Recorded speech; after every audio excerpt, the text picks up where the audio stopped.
Xavier, Gabriel. Il y a 4 ans, on a parti Smart Halo, ce produit pour vélo qu'elle a décrit brièvement. On vous propose. Ah oui, on distribue le Smart Halo, OK. Idéalement, il revient à la fin, là, mais vous pouvez regarder un peu de quoi ça a l'air. Fait que c'est quoi? On va commencer par un petit peu vous décrire c'est quoi Smart Halo, c'est quoi cette bidule-là qui est en train de se promener un petit peu partout. Puis après ça, on vous propose peut-être de faire un petit retour sur notre parcours. Qu'est-ce qui a fait qu'on a décidé de partir ça, cette entreprise de hardware au Québec? Puis qui on est, puis comment on survit, comment notre amitié de 20 ans a réussi à survivre à travers ces années-là. Donc, Smart Halo, c'est quoi? C'est un produit connecté pour vélo. C'est le produit qui passe là. C'est une petite POC de hockey, ça ressemble vraiment à ça, qui s'installe sur n'importe quel guidon, qui se connecte au téléphone intelligent, puis ça devient une espèce de smartwatch pour le vélo, basé sur une interface circulaire. Donc, c'est un cercle qui, finalement, indique plein d'informations aux cyclistes, notamment la navigation. Donc, j'entre une destination dans mon téléphone, ça va me dire où tourner virage par virage, mais avec un langage super simple. C'est vraiment juste le cercle qui m'indique qu'il faut que tu tournes légèrement à gauche. Pourquoi ce langage super simple? Ben parce que quand tu fais du vélo, il faut que tu aies les yeux sur la route et non sur un écran super compliqué avec des noms de rues très complexes. C'est un système d'alarme, donc c'est un produit qui reste sur le vélo, il est verrouillé avec une clé unique. Quand je m'en vais, le signal Bluetooth est coupé, ça protège mon vélo du vol. Il y a une puce qui détecte la vibration. Si quelqu'un essaie de voler le vélo, il y a une alarme de 110 décibels qui part. C'est également une lumière de nuit qui est intégrée. Elle va s'allumer quand il fait noir. Elle va s'éteindre automatiquement à la fin de mon trajet. Puis, finalement, il y a plein d'autres fonctions comme ça automatiques. Ça fait également le suivi de mes données cyclistes. Donc, dès que je fais du vélo, je n'ai même pas besoin d'appuyer un seul bouton. Ça calcule la distance, la vitesse, les calories, etc. Puis on nous a demandé souvent comment est-ce qu'on a eu comme l'idée de faire ce produit-là ici au Québec. Puis ça, il y a à peu près 4 ans, je me déplaçais en vélo. Puis vous avez peut-être déjà fait ça, là, mais une main sur le guidon, puis l'autre en tenant le téléphone. Donc moi, c'est mon moyen de transport principal, le vélo. Puis cette journée-là, en regardant mon chemin, j'ai échappé mon téléphone par terre. Je me suis senti un peu niaiseux. Puis à peu près 2 semaines plus tard, je me suis fait voler mon vélo. Puis j'en parlais autour de moi, puis presque tout le monde avait des expériences similaires où soit j'ai échappé mon téléphone, soit je me suis fait voler mon vélo. Puis certaines personnes me disaient « Ah ben oui, depuis, j'ai plus fait de vélo. Ah, j'en ai pas racheté un autre. » Bon. Je trouvais ça tellement triste. Je veux que les gens fassent du vélo en ville. Je trouve que c'est vraiment un moyen fantastique de se déplacer. C'est rapide, c'est bon pour la santé, c'est bon pour l'environnement. Là, il y a des gens qui arrêtent de faire du vélo parce qu'il y avait quelque chose comme ça qui leur arrivait. Donc, on s'est dit, ben voyons, il me semble qu'il devrait y avoir une façon d'améliorer la pratique cycliste avec la technologie. Puis, quand on regardait ce qui existait dans le monde du vélo, les GPS pour vélo, les bike computers, c'était beaucoup fait pour les gens qui s'entraînent à vélo. Donc, c'était les Garmin, les TomTom. C'était, par exemple, pour savoir ton rythme cardiaque à vélo. Puis, c'est très bien, là, les gens qui s'entraînent à vélo, c'est super pour eux, mais moi, je me déguise, je pars l'ICRA, je l'utilise comme moyen de transport. Donc, on se disait, mais il me semble qu'il y a comme rien pour ces gens-là qui utilisent le vélo comme moyen de transport. Mais pourtant, il y a quand même pas mal de gens à vélo en ville. Donc, qu'est-ce qu'on peut faire pour cette niche-là, cette niche de finalement plusieurs centaines de millions de personnes, mais auxquelles personne ne s'intéresse? Puis, si on regarde ce qui existait sur le marché, il n'y avait personne vraiment qui s'intéressait aux cyclistes urbains. Il y a peut-être quelque chose à faire. Et comme Gab disait, il fallait faire quelque chose de vraiment simple, vraiment pas distrayant, parce qu'en ville, il y a des voitures, il y a des camions, il y a des piétons. Il faut faire attention. Puis si tu avais juste un téléphone devant toi, c'est une distraction de plus, puis on ne règle pas le problème, on l'empire. Je me souviens à l'époque, quand on regardait les produits compétiteurs, quand on était en train de monter cette business-là, à la blague, on se disait souvent, Chris, ça ressemble à des BlackBerry, là. Je veux dire, comment ça se fait qu'en 2015, il y a des produits super slick dans tous les autres domaines de la technologie? Comment ça fait justement que les téléphones, c'est rendu des téléphones super sexy? Comment ça se fait qu'on a pu transformer un banal podomètre qui existe depuis peut-être 50 années en un Fitbit super slick, super sexy que les gens sont contents de porter? Comment ça se fait que dans les voitures, maintenant, on a des centres Android Auto et CarPlay super slick, le petit écran dans la voiture, mais que pour le vélo, on a encore des écrans, les espèces de teintes de verre monochrome, puis ça n'a pas changé, puis les gens payent 200-300 $ pour ça. on dirait qu'il y a comme jamais eu le virage technologique, IoT, objets connectés dans le monde du vélo qu'il y avait eu dans plein d'autres industries. Fait que déjà là, c'était quand même pour nous un bon indice de se dire, ah, il y a peut-être quelque chose à faire à ce moment-là.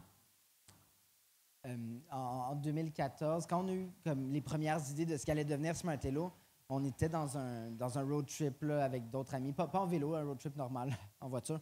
Puis on était dans un bar à Philadelphie. Puis on s'est dit, bon, tu sais, ça fait longtemps qu'on veut partir quelque chose ensemble. On sort pas du bar tant qu'on n'a pas une idée potable. Donc, on a bu des bières quand on arrivait à quelque chose de, ah, OK, tu sais, la géolocalisation, il y a quelque chose à faire avec ça. Tu sais. Tout le monde a un téléphone dans sa poche maintenant, tout le monde a un GPS super puissant. Tu sais. Comment est-ce qu'on peut leverager ça? Puis on a continué à en discuter après le voyage. Puis Gab avait un ami à la maîtrise au HEC qui sortait du bac en design industriel. Puis un gars qui venait du monde du vélo. Il était mécano-vélo, puis surtout, ben, il y avait une imprimante 3D. Puis, moi, j'avais jamais vu d'imprimante 3D de ma vie à l'époque, là, mais comme, waouh, il y a une imprimante 3D. Puis beaucoup plus tard, on a vu que son imprimante 3D était vraiment pas si folle que ça, mais le gars qui s'est joint à nous, finalement, comme cofondateur, ben, lui, il était très doué. T'sais. Donc, c'est lui qui a designé, finalement, le premier boîtier. Puis, Gab, pendant ce temps-là, a pensé l'interface, finalement. Donc, le cercle, la façon de montrer l'information, le UX, non, c'était la spécialité de Gab. On a commencé au début, ça pourrait être une lumière à droite, une lumière à gauche. Tu tournes à droite, tu tournes à gauche. C'était ça la façon la plus simple de représenter l'information. Mais on savait, par exemple, qu'en Europe, c'est pas vrai, c'est pas juste quadrillé, c'est pas juste gauche-droite. Des fois, tu peux avoir plusieurs virages en diagonale différents. Donc, il fallait une façon de pouvoir montrer la complexité des villes, mais d'une façon simple. Donc, au début, oui, c'était gauche-droite, mais après ça, peut-être qu'il y a comme une lumière intermédiaire en diagonale. T'sais. Puis finalement, il y avait tellement d'angles possibles que peut-être que le cercle, finalement, c'est la meilleure façon de le montrer. Puis peut-être juste pour contextualiser un petit peu, on est les deux initialement qui ont eu l'idée de ce produit-là. Maintenant, on est 3 cofondateurs. On a été 4 à un certain point. Un a quitté. Mais juste vous dire, tout le monde peut avoir une idée. Puis bon, on a eu une idée en buvant des bières à Philadelphie. Ce n'est pas nécessairement l'environnement le plus propice à trouver des idées, mais peut-être que pour certains, ça l'est. Sauf que le lendemain, quand on s'est dit, hey, cette idée-là était quand même cool. OK, on commence, on se met une table de travail.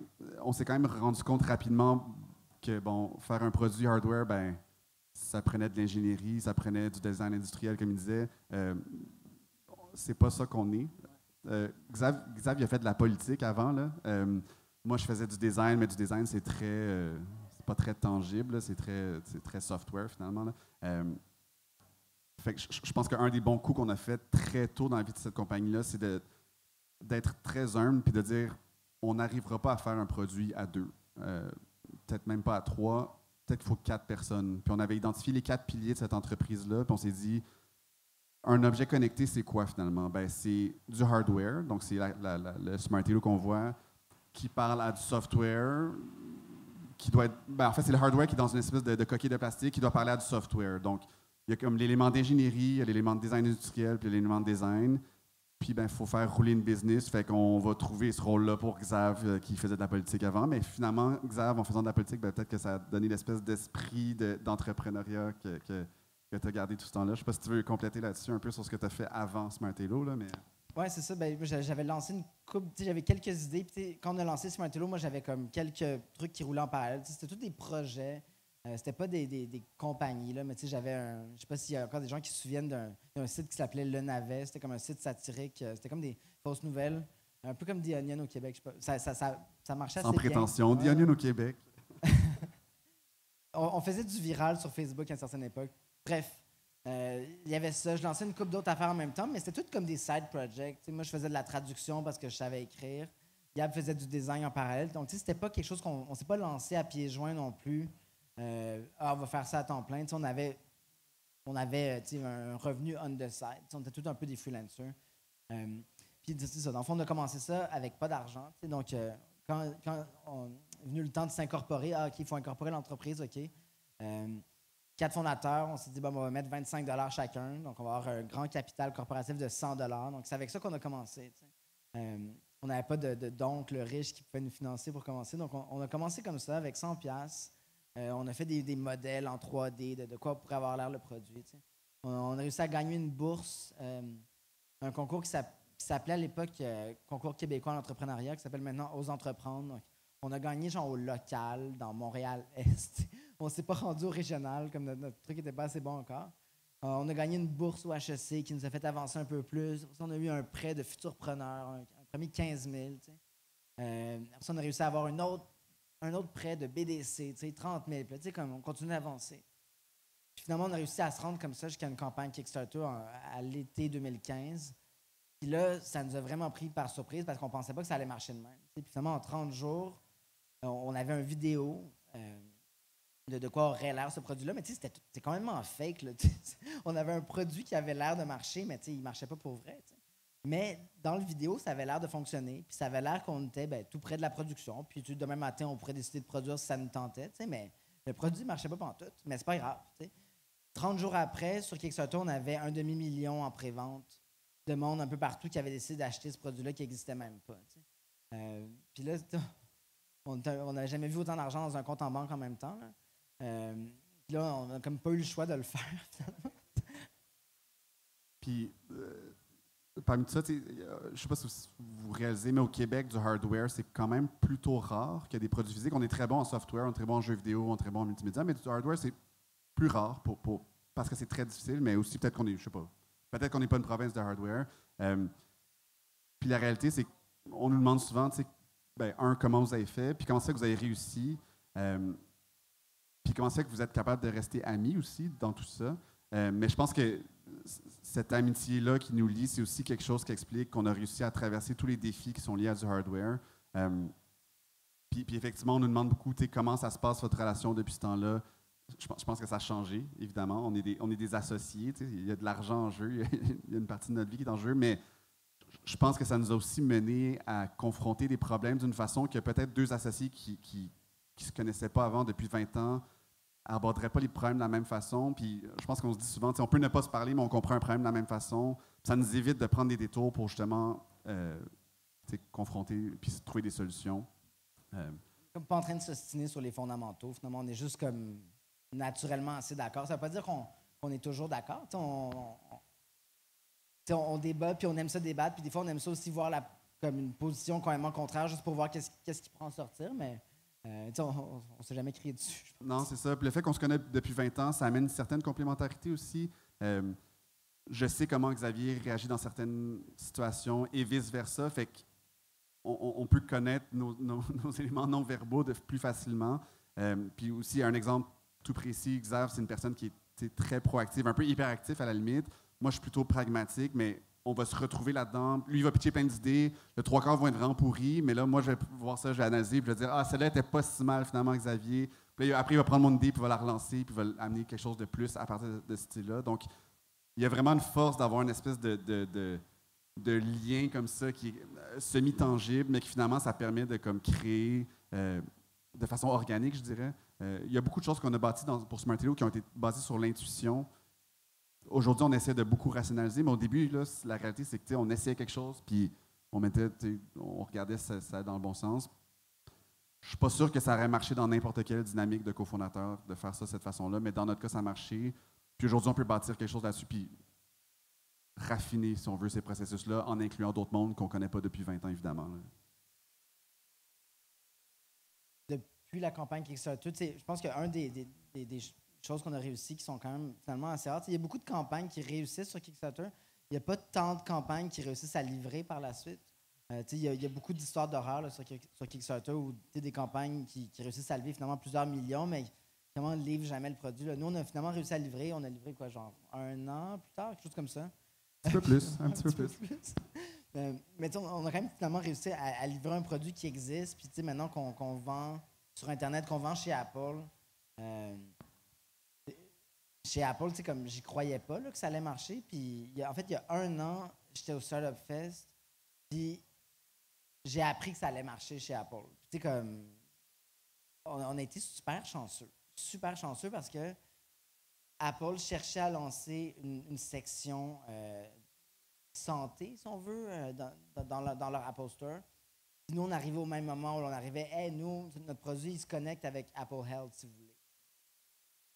Puis là, ouais, peut-être. pourquoi pas. T'sais, on a été super chanceux parce que si on est arrivé 6 mois plus tard ou 6 mois plus tôt, ça marchait pas. Là, donc, moi, j'étais à à Sao Paulo, à Palo Alto. Puis, ben, c'est ça. J'ai pitché ce produit-là. J'ai jamais été aussi stressé de ma vie, mais je suis sorti de cette rencontre-là, puis ça a marché. Ça a marché malgré le fait que la seule unité qu'on a produite qui ne fonctionnait pas, qui avait un problème dans le firmware, c'est l'unité que j'ai envoyée à Apple par erreur. Ils ont reçu l'unité qui ne marchait pas, qui n'arrivait pas à charger. Puis, il y a eu du niaisage même pendant 2-3 semaines où le gars ne pouvait pas charger l'unité pour la tester. Finalement, j'en ai juste envoyé une autre, puis ça a marché, puis il me l'a pardonné. T'sais. Mais on a été chanceux 2 fois. Là. Puis c'est le genre de moment qu'on aurait pu péter notre coche, puis juste comme tout péter. Mais en tout cas, je sais pas, on a comme... Je pense que dans ces moments-là, on sait quand se parler, puis on sait quand ne pas se parler aussi, des fois. Des fois, on va juste aller chacun notre bord, puis comme, OK, on revient dans 24 heures, puis on trouve des solutions à ces problèmes-là. Je pense que ouais, c'est la force de notre équipe. Juste quelque chose que je voulais aborder tantôt aussi, quand on parlait, justement, nous, ça fait 20 ans qu'on se connaît. On était 4 cofondateurs au début. Par contre, aujourd'hui, on est rendu presque 20 employés. Puis si j'avais à identifier un des plus gros challenges de cette compagnie-là, c'est justement de passer d'une dynamique de t'es avec ton meilleur ami dans ta cuisine il y a 4 ans, en juin 2014, à t'es dans un bureau avec 18 autres personnes, puis tu n'as plus cette espèce de, justement, de chimie que tu peux rien dire puis il va comprendre de quoi tu parles. Là, il faut trouver des process pour que ton stagiaire qui a 19 ans, ben, il comprenne autant la vision de l'entreprise que moi, Xav, que ça fait 4 ans qu'on fait ça, qu'on connaît ça comme le fond de notre poche. Je dois dire que la croissance a été quand même un bumpy ride, là, si je peux dire ainsi. Là. Comment ça que tu comprends pas ce que je pense? T'es bien cave, là, ça marche pas. On a essayé, là, ça marche pas, faites pas ça. Là. Fait que ça a été d'adopter des outils justement pour mieux communiquer. C'est quoi la vision, c'est quoi la mission, c'est quoi la façon qu'on travaille chez Smarteo, c'est quoi la culture de l'entreprise. C'est des choses que tu penses qui se communiquent de façon organique parce que nous, c'était comme des non-dits. C'était évident pour nous, mais comme c'est fou à quel point ça nous a demandé de l'énergie et du temps à des gens très intuitifs de passer à un mode justement plus rationnel, plus trouver des façons de transformer cette institution en process, finalement, ça a été vraiment, je pense, l'élément le plus tough de passer de 4 à 20. Puis on vit encore les défis aujourd'hui de ça. Puis souvent, un des feedbacks qu'on a de nos employés, c'est que les choses vont plutôt bien, là, c'est le fun de travailler chez Smarteo, mais ça serait cool s'il y avait encore plus de communication. Fait que mais aujourd'hui, c'est mieux qu'au début, ceci dit. Là. Je me souviens au début quand on remplissait des demandes de bourse ou Montréal Inc. Il fallait faire un plan d'affaires, il fallait notamment dire c'était quoi notre vision puis notre mission. Puis je me souviens à l'époque, je trouvais ça tellement niaiseux. C'est quoi ma vision? Comme, je remplissais la case parce qu'il fallait que je remplisse la case, mais ça ne m'intéressait pas vraiment. T'sais. Puis on a comme compris plus tard pourquoi c'était important de définir ces choses-là, parce que peut-être que nous, on le sait intuitivement, mais les autres ne le savent pas nécessairement. Les autres partenaires, les investisseurs, les fournisseurs, il faut qu'ils comprennent ces choses-là pour qu'ils puissent te suivre, au-delà de juste on est des amis. Puis, par rapport à ça, c'est un autre élément qui est important. On l'a mentionné brièvement tantôt, mais on était 4 cofondateurs. Donc, il y avait moi en design, Xavier en business, Olivier en ingénierie, puis Maxime en design industriel. Mais aujourd'hui, on est 3. Il y en a un qui est parti. Parce que apparemment, partir d'une startup, c'est très éreintant, c'est très épuisant sur le moral. Ça, c'est une autre chose qu'on a peut-être appris un peu trop tard, c'est que même si tu te pars en affaires avec des amis puis avec des gens en qui tu as confiance puis en qui ça se passe bien, il faut que tu montes une convention d'actionnaires qui est vraiment solide. Ça a l'air con, là, mais même moi et Xav, il faut qu'on se protège de l'un ou l'autre si jamais ça va mal, si jamais il y a des problèmes. Parce que quand il y a vraiment, quand tu t'impliques, tu es stressé, tu as ta vie qui est en in jeopardy, là. Je sais qu'on est dans le truc français, mais en jeu, voilà. Il faut que tu apprennes à trouver des mécanismes pour te protéger l'un de l'autre. Ce qui est vraiment contre-intuitif. Quand tu es des amis qui se rencontrent dans une cuisine, là, tu te dis il faut qu'on signe une convention qui nous protège de nous-mêmes par rapport à la compagnie. Pourquoi on ne travaille pas sur le produit à la place? Oui, c'est ça. Fait que ça aussi, ça a été un apprentissage de se dire il y a un côté légal de monter une business. Puis c'est plate, là, c'est super awkward, mais quand Maxime est parti, ça a été ça a quand même été un petit peu difficile sur le plan de vue personnel parce que tu as un board qui veut protéger ses intérêts, mais tu as un actionnaire qui veut quitter. Fait que là, ça devient une espèce de petite bataille, malgré que, tu sais, Maxime, c'était notre ami à la base.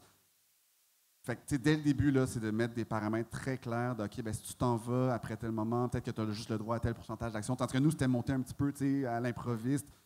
Puis, my God, que c'était un moment, tu sais, difficile, malgré que Max, c'était comme, tu sais...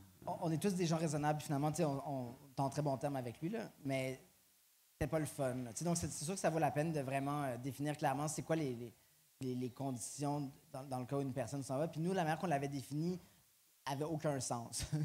Puis, tu sais, nos avocats, à l'époque, nous avaient comme quand même avertis, là, mais on était un petit peu, on disait ah, non, ça va être bon, tu sais, on est en bon terme, mais bref, c'est ça, il faut comme préparer la guerre quand ça va bien. Tu sais. Donc, ça, c'est du très early stage advice. Là, mais... Est-ce que vous avez des questions? On peut parler de toutes sortes d'affaires.